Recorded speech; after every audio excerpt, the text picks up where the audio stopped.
Hello, friends. Welcome to the Mind Gym. And, this is a daily trivia show. We ask you one question and then you answer that question in 60 seconds. And, this is our daily show. So, welcome you all to this show live. Before I start, I would like to tell you that if you are able to answer quickly, your critical thinking abilities are working absolutely fine, and that will help you in preparing for the competitive exams. So our intention is to make sure that you know have fun, at the same time you also prepare for competitive exams. So without further ado, let us go to the first question. In the year 1864, who formulates the dynamic theory of electromagnetic field? And your time starts now.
Well, the theory of electromagnetism came up in the year 1864, and now we know that the scientists actually knew how the speed of light works way back in 1864, but then nobody looked at these equations. So, who gave these equations? Let's find out.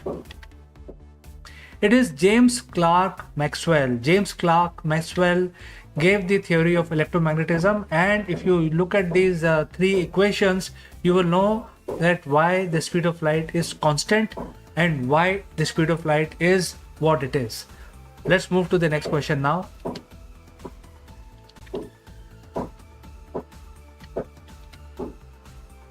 In the 1895, who defeats Italian general Baratieri in the Battle of Amba Alaghi?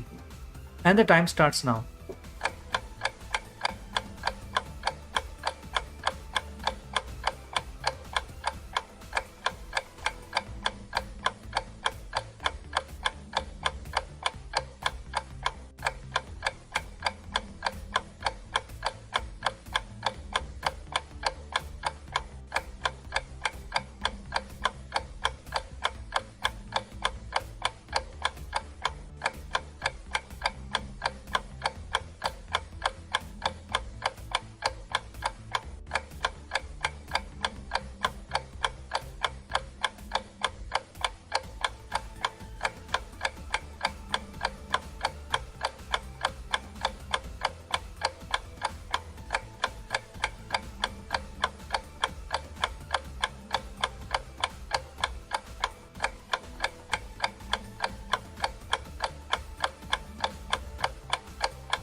So, friends, this is a battle which is a remarkable battle because it was defeating the Italian forces. And let me give you the answer before I tell you more about this war. It is the Ethiopian Emperor Menelik II who defeated the Italian forces. So, it's very important because if you want to know what happened in Africa, every country was colonized by the European power. Some were colonized by Germans, mostly by English, and then why others want to left behind. So Italians were also trying to, attack few countries, and everything else was occupied by either French, German, or English in Africa. So Italian had to basically go with where others have failed. That means the English tried to occupy Ethiopia, but then they failed. They were defeated by the locals, by the local army. So Italian tried not once, but they actually tried 3 times. So finally, in this battle, the king Menelik II defeated Italian. In fact, many of you may not know that Ethiopia is the only country in the world which was never colonized. All the European powers, with their might, tried, but then they were all defeated by the local armies. Let's proceed further to the next question. In the year 1923, Germany signs a friendship treaty with which country? Signs a friendship treaty with which country? Obviously, this is after the First World War in the year 1923.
So, friends, after the First World War, obviously the Germans fought against the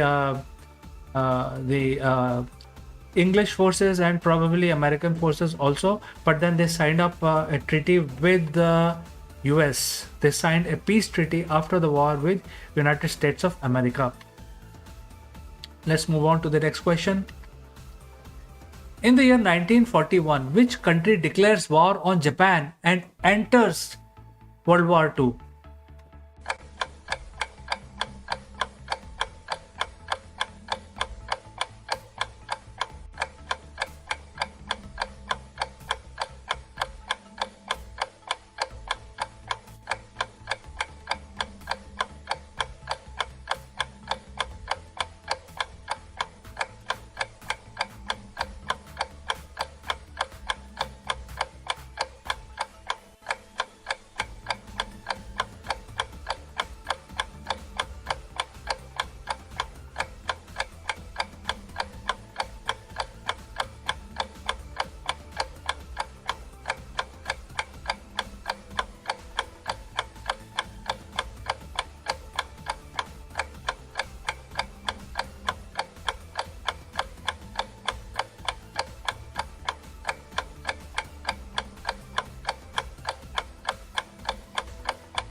So the year is 1941 and the World War was already going on for 2 years.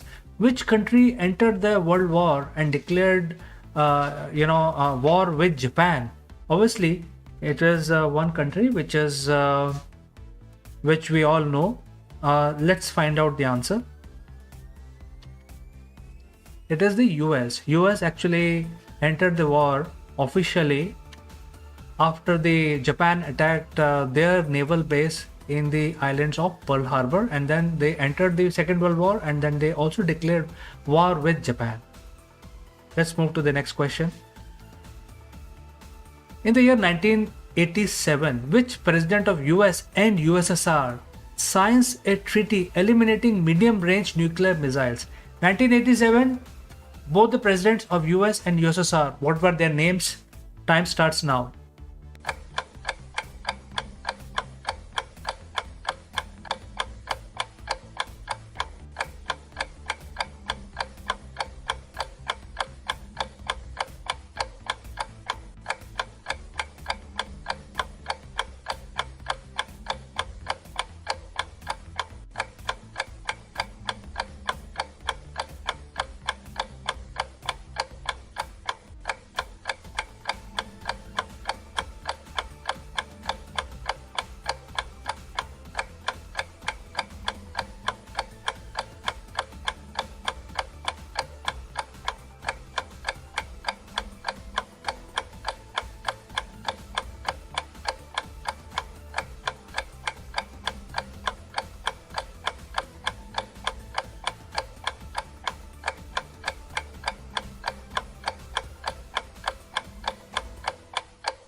So this treaty was signed between two presidents, US and USSR, and this was a treaty signed by.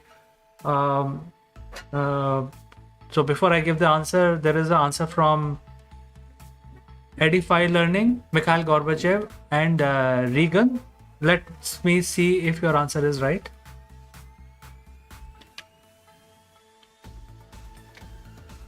Absolutely right, Edify Learning. Your answer is absolutely correct. It is Mikhail Gorbachev and Reagan who signed this treaty.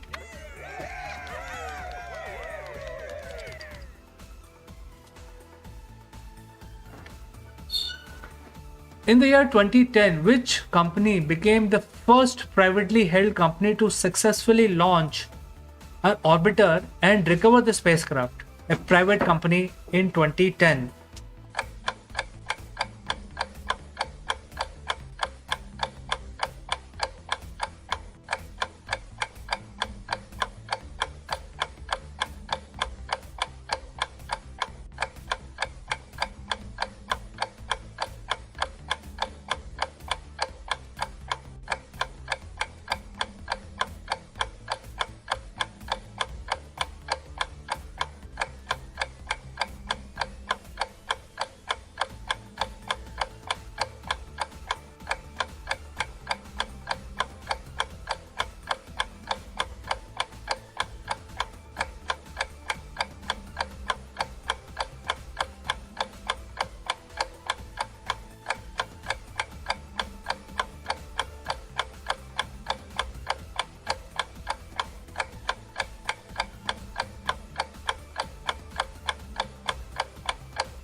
So first company to launch successfully into space and also recover the spacecraft after it has come inside the earth so that they can reuse their capsule.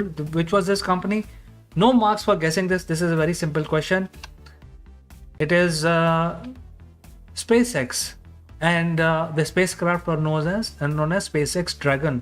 So SpaceX became the first privately owned company to launch into space and also recover the spacecraft. In the year 2019, who becomes the Finland youngest ever prime minister at the age of 34?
So the youngest prime minister of Finland at age of 34, youngest ever.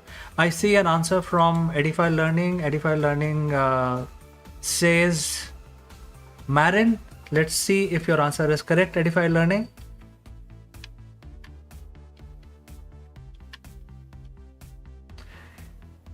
Absolutely right. Sanna Marin became the youngest prime minister of Finland at the age of 34. You are absolutely right, Edify Learning.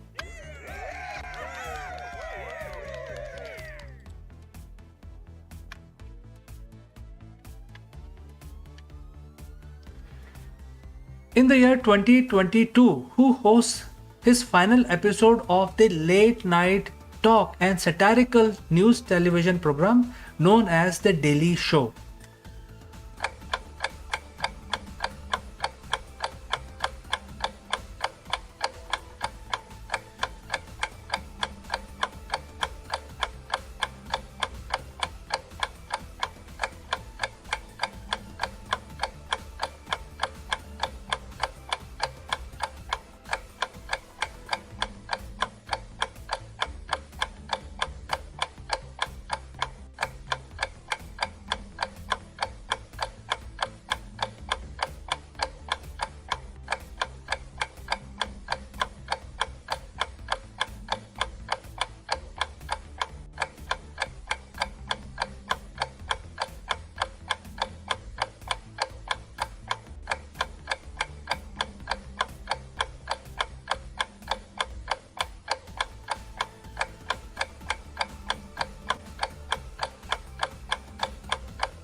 So do you watch Daily Show? It's a very simple answer for you. If you watch Daily Show, in fact I do, it's very funny, very hilarious.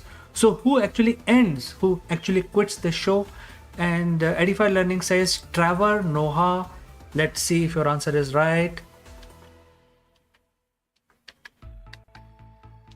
Absolutely right, Edify Learning.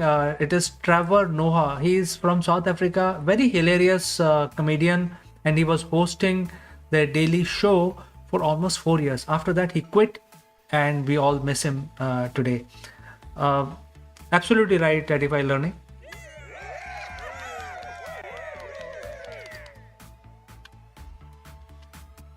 All right, so friends, we have come to the end of our program today. Join me back on Monday, and we will continue our journey in improving our critical thinking ability. Bye for now, and have a nice weekend.